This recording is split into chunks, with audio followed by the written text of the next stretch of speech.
प्रोनेसिस investor academy के इस brand new video में आप सभी का बहुत बहुत स्वागत है। कल इंडियन स्टॉक मार्केट्स का हालात खराब था तो उम्मीद कर रहे थे लोग कि भाई आज थोड़ा इंप्रूवमेंट आएगा। सुबह मार्केट देखे ना तो परफॉर्मेंस काफ़ी अच्छा लग रहा था, लेकिन बाद में उस तरह का परफॉर्मेंस कंटिन्यू नहीं रह सका। तो इस वीडियो में जानने की कोशिश करेंगे कि इंडियन स्टॉक मार्केट में चल क्या रहा है, आईटी सेक्टर में क्या चल रहा है, सोलर रिलेटेड स्टॉक्स में क्या प्रॉब्लम चल रहा है, शुगर स्टॉक्स को भी डिटेल में कवर करेंगे और साथ ही फिक्स्ड इनकम इन्वेस्टमेंट्स के बारे में जानेंगे। और आप लोगों का एक बहुत अच्छा क्वेरी आया है कि वैल्यू स्टॉक्स और कॉन्ट्रा स्टॉक्स में डिफरेंस क्या है, तो इसको भी इस वीडियो में मैं कवर करूंगा। सबसे पहले मार्केट अपडेट देख लेते हैं, इंडियन मार्केट में आज क्या हुआ है, और उसके बाद सारे टॉपिक्स को मैं कवर करने जा रहा हूं। यहां पे आप इंडियन स्टॉक मार्केट का परफॉर्मेंस चेक कर सकते हैं। तो लार्ज कैप में तो परफॉर्मेंस नहीं दिखेगा आपको, नीचे थोड़ा परफॉर्मेंस आया है, लेकिन हाँ सेक्टर और थीम में अगर आप जाएंगे ना तो वहां पे आपको परफॉर्मेंस रिलेटिवली बेटर लगेगा। लाइक आईटी 4-5% गिरने के बाद 1-2% ऊपर गया है। ऑटो देखिए, फार्मा यहाँ परफॉर्मेंस है, डिफेंस का ही परफॉर्मेंस है, और बैंक्स, एफएमसीजी, कंज्यूमर ड्यूरेबल्स यहाँ तो कुछ परफॉर्मेंस नहीं दिख रहा है। तो ओवरऑल इंडियन स्टॉक मार्केट का परफॉर्मेंस आज हम बोल सकते हैं कि मिक्स्ड रहा है। आईटी सेक्टर से स्टार्ट करते हैं। तो अगेन शुरू में ही मैंने आपको बताया कि भाई 4-5% गिरने के बाद या फिर लास्ट फ्यू डेज़ का देखें तो बहुत ज़्यादा गिरावट है, उसके बाद 1-2% का रिकवरी, कोई रिकवरी तो बोलेंगे नहीं, बट हाँ आज थोड़ा बहुत ऊपर तो जरूर गया है। सॉफ्टवेयर कंपनी के सामने अगर पूछा जाए कि सबसे बड़ा रिस्क क्या है, तो देखिए सबसे बड़ा रिस्क यही है कि एंथ्रोपिक जैसी जो कंपनीज़ हैं, एआई रिलेटेड कंपनीज़, वो जब भी कोई भी अपडेट देती हैं तो सिर्फ अपडेट के नाम से ही स्टॉक्स में बहुत ज़्यादा गिरावट आया है। नो कब आएगा, क्या होगा, अभी बहुत ज़्यादा क्लैरिटी नहीं है। अभी सिर्फ अनाउंसमेंट आ रहा है, लेकिन अनाउंसमेंट से ही बहुत ज़्यादा गिरावट आता है। और ये लग रहा है ऐसा कि आने वाले समय में इस तरह का अनाउंसमेंट और आता रहेगा, और जब जब आएगा तब तक इस तरह की सॉफ्टवेयर कंपनीज़ को प्रॉब्लम होगा, एटलीस्ट उनके प्राइसिंग में, दैट इज स्टॉक प्राइस में प्रॉब्लम जरूर होगा। तो देखिए कल भी मैंने आपको बताया था ना कि एंथ्रोपिक ने एक एआई टूल जो उनका क्लॉड है, वहाँ पे उन्होंने बोला है कि भाई जो सीबॉल कोड है उसको मॉडर्नाइज कर सकते हैं। तो सीबॉल कोड जो है ना उसको मॉडर्नाइज करने में जो सॉफ्टवेयर कंपनीज़ हैं वो कुछ साल तक लेती हैं, और बहुत सारा एम्प्लॉयज़ उसमें लगता है, बहुत ज़्यादा पैसा खर्च होता है। तो अगर एआई इस काम को करने लगेगा, समय बहुत कम लगेगा, जो पैसा इतना ज़्यादा खर्च हो रहा है वो भी काफ़ी कम लगेगा, एम्प्लॉयज़ की ज़रूरत भी बहुत कम होगी।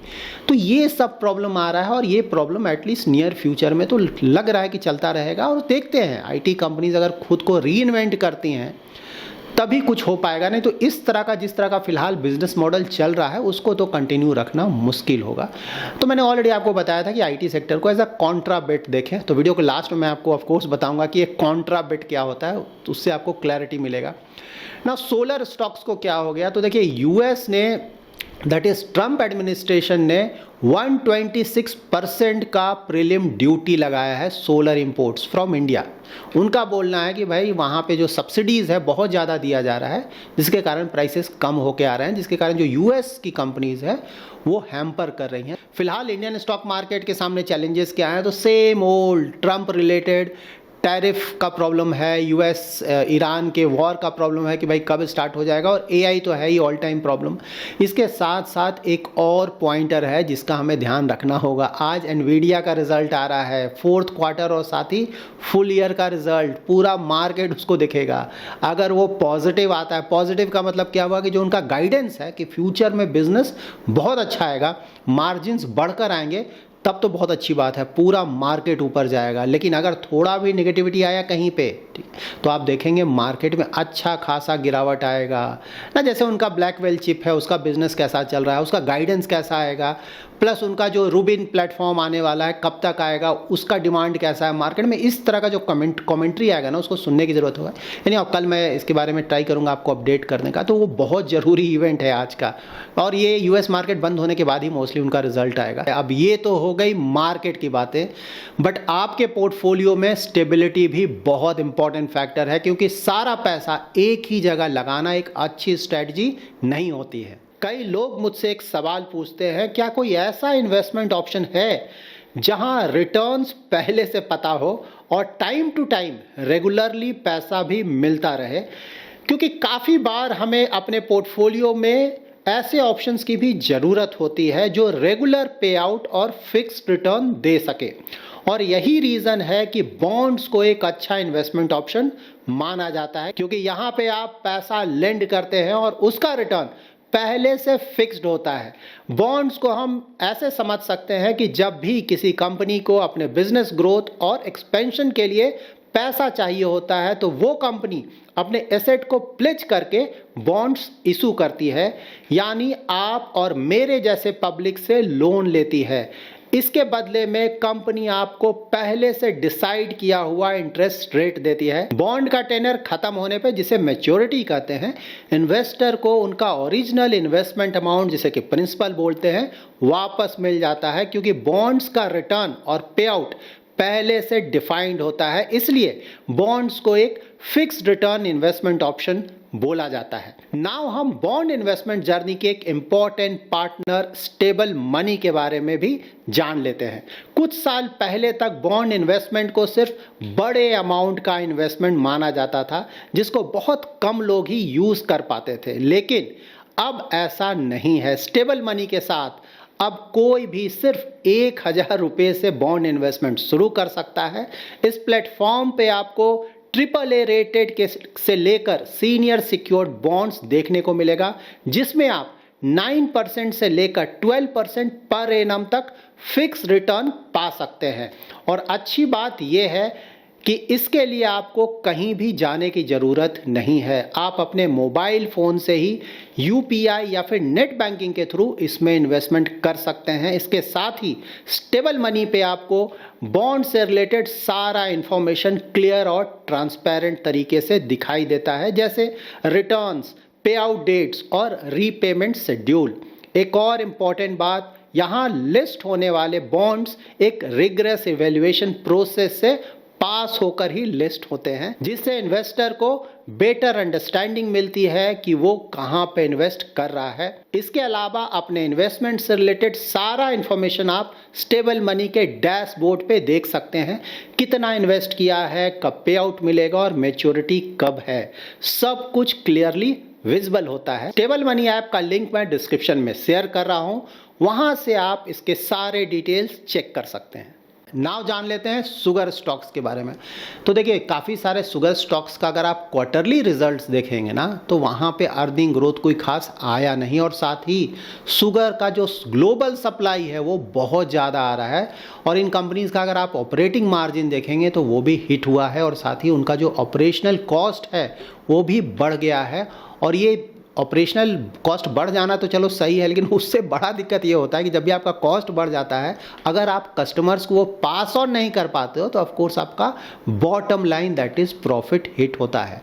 तो इंडियन कंपनीज के साथ यही फिलहाल प्रॉब्लम हो रहा है। भाई, प्रॉफिट जब आपका हिट हो जाएगा, मार्जिन हिट हो जाएगा, तो स्टॉक्स पे तो प्रेशर जरूर आएगा। यहाँ पे देखिए, इंटरनेशनल अगर आप देखें शुगर सप्लाई ना, तो बहुत ज़्यादा है। पूरा वर्ल्ड फ्लड कर गया है शुगर से, ठीक है, बहुत ज़्यादा। रीज़न क्या है? ब्राज़ील जो कि टॉप प्रोड्यूसर है शुगर का ना, वहाँ पे बहुत ज़्यादा आउटपुट आ रहा है, ठीक है। साथ ही थाईलैंड में भी प्रोडक्शन अगर आप देखेंगे तो काफ़ी बढ़ गया है। इंडिया में भी सरप्लस चल रहा है ना, जितना डिमांड है उससे ज़्यादा प्रोडक्शन हो रहा है शुगर का, तो इसलिए प्रॉब्लम है। और देखिए, एक बहुत बड़ा दिक्कत क्या आ रहा है ना, इथेनॉल जो स्टोरी है, क्योंकि उसी के आधार पर बहुत लोग शुगर स्टॉक्स में इन्वेस्ट करते हैं। तो देखिए, जो E20 था ना, वो था कि भाई 2030 तक हम करेंगे, लेकिन हमने इतना फास्ट इंप्लीमेंट किया कि 2025 लास्ट तक ही E20 हमने कर दिया। E20 का मतलब क्या हुआ ना, पेट्रोल में 20% का इथेनॉल ब्लेंडिंग हम कर रहे हैं, मतलब ऑलरेडी हो रहा है। तो इस कारण भी बहुत ज़्यादा प्रेशर आ रहा है। तो देखिए, अब क्या होगा कि भाई गवर्नमेंट के पॉलिसीज़ पे डिपेंड करेगा कि मूवमेंट कैसा होता है। अगर गवर्नमेंट बोलता है कि चलिए E20 तो हमने कर लिया, अब हम E27 E30 करेंगे, मतलब पेट्रोल में 27 और 30% तक बढ़ाएंगे इथेनॉल को, या फिर डीजल में कुछ मिक्स करने की बात होती है, या फिर mass roll out of flexi fuel vehicles होता है ना। फ्लेक्सी फ्यूल व्हीकल का मतलब ये हुआ ना कि उसमें जो इथेनॉल ब्लेंडिंग है वो 20% से लेकर 100% तक हो सकता है, मतलब पूरा का पूरा कार ही इथेनॉल पे चलेगा। इस तरह का अगर कुछ पॉलिसी आता है तो उसका बहुत ज़्यादा बेनिफिट मिल सकता है, लेकिन हाँ अब कब आएगा, आएगा कि नहीं आएगा देखना होगा। लेकिन शॉर्ट टर्म में ये है कि भाई टेम्परेचर इस बार जो है उम्मीद है कि थोड़ा सा बढ़कर रहेगा पहले के मुकाबले, ठीक है। मेट्रोलॉजिकल जो डिपार्टमेंट है उनका ये बोलना है कि थोड़ा सा टेम्परेचर तो ज़्यादा ज़रूर होगा। तो अगर टेम्परेचर ज़्यादा होगा तो मतलब जो डोमेस्टिक डिमांड है लाइक कोल्ड ड्रिंक्स हो गया, आइसक्रीम हो गया, उसका काफ़ी बढ़ जाएगा। तो उसके कारण आप ये मानकर चलें कि शुगर का जो प्राइस है उसमें थोड़ा स्टेबिलिटी आएगा, और अगर डिमांड ज़्यादा आया तो थोड़ा बहुत प्राइस ऊपर भी जा सकता है, ठीक है। तो ये हुआ शुगर इंडस्ट्री। आई होप काफ़ी हद तक आपको क्लैरिटी मिल गया होगा। नाउ वैल्यू म्यूचुअल फंड्स और कॉन्ट्रा म्यूचुअल फंड्स। तो देखिए वैल्यू का मतलब क्या हुआ कि कोई स्टॉक है उसका जो वैल्यू है, मतलब जो इंट्रिंसिक वैल्यू है वो ज़्यादा है जबकि मार्केट प्राइस जो है वो कम है। तो अगर कोई ऐसा इन्वेस्टर है जिसको ये लग रहा है कि भाई स्टॉक तो ठीक लग रहा है उसका इंट्रिंसिक वैल्यू वाइज, लेकिन मार्केट को समझ में नहीं आ रहा है इसका रियल वैल्यू, तो करंट मार्केट प्राइस तो जो है वो काफ़ी कम है लेकिन इंट्रिंसिक वैल्यू ज़्यादा है, तो वो ऑफकोर्स इन्वेस्टर सोचेगा कि फ्यूचर में जब मार्केट इस चीज़ को रिकॉग्नाइज करेगा तो उसका प्राइस तेज़ी से ऊपर जाएगा। तो इसको बोलते हैं वैल्यू इन्वेस्टिंग या वैल्यू स्टॉक, ठीक है। अब हो गया कॉन्ट्रा का मतलब हुआ कि ज़्यादातर मार्केट को लग रहा है कि नहीं भाई ये सेक्टर या स्टॉक नहीं चलेगा, ठीक है, लेकिन आप एज ए इन्वेस्टर आपको समहाउ लग रहा है कि नहीं ये सेक्टर या स्टॉक चलेगा, तो आप वहाँ पे इन्वेस्ट करेंगे। लाइक आईटी का एक एग्जांपल ले सकते हैं ना, ज़्यादातर लोगों को लग रहा है कि नहीं फिलहाल तो आईटी में प्रॉब्लम बहुत ज़्यादा दिख रहा है, लेकिन यहाँ भी कुछ इन्वेस्टर्स होंगे जिनको लग रहा होगा कि नहीं आईटी का परफॉर्मेंस जल्दी ही इंप्रूव करेगा, तो उसको बोलेंगे कॉन्ट्रा बेट, ठीक है। तो ये डिफरेंस है। तो वैल्यू का मतलब क्या हुआ कि एक ग्रेट कंपनी है तो फिर इसका प्राइस इतना कम क्यों है, तो ये होगा वैल्यू, ठीक है। जबकि कॉन्ट्रा का मतलब क्या हुआ कि सभी को लग रहा है कि भाई सेक्टर बिल्कुल डेड है, कुछ नहीं हो सकता है, लेकिन आपको लग रहा है कि ये लोग गलत हैं, ठीक है। तो ये दोनों ही स्ट्रैटेजी देखिए काफ़ी हद तक सिमिलैरिटी है, क्योंकि जो कॉन्ट्रा है ना वो भी एक तरह से वैल्यू ही है, क्योंकि कॉन्ट्रा मतलब कोई इसमें इन्वेस्ट कर ही नहीं रहा है तो उसका जो वैल्यूएशन वो काफ़ी नीचे आ जाता है, तो ये भी काफ़ी हद तक वैल्यू की तरह ही है। इसीलिए सेबी ने म्यूचुअल फंड्स को बोला है कि भाई आप या तो वैल्यू फंड लॉन्च करोगे या कॉन्ट्रा फंड लॉन्च करोगे, दोनों एक साथ में लॉन्च नहीं कर सकते हो। इन दोनों के साथ देखिए क्या है ना कि वैल्यू हो या फिर कॉन्ट्रा हो, ठीक है, मार्केट फिलहाल उसके लिए नेगेटिव ले रहा है इन चीज़ों को, तो रिटर्न आने में थोड़ा समय लग सकता है, ठीक है, खासकर कॉन्ट्रा वाले बेट्स पे। तो अगर किसी को इस तरह के ना स्ट्रैटेजीज़ को कंसिडर करना है तो ये आपको मान कर चलना है कि भाई हो सकता है कि पूरा मार्केट अच्छा कर रहा हो लेकिन ये सब अच्छा नहीं करेंगे, और अगर परफॉर्मेंस आया भी तो परफॉर्मेंस आने में कभी कभी थोड़ा ज़्यादा समय लग सकता है। So that's it in this video. अगर आपको ये वीडियो पसंद आया है तो जरूर लाइक एंड शेयर करें। पहली बार हमारे यूट्यूब चैनल पे आ रहे हैं तो चैनल को जरूर सब्सक्राइब करें। Thanks lot for watching. Investments in debt securities, municipal debt securities, securitized debt instruments are subject to risk, including delay or default in payment. Read all the offer-related documents carefully.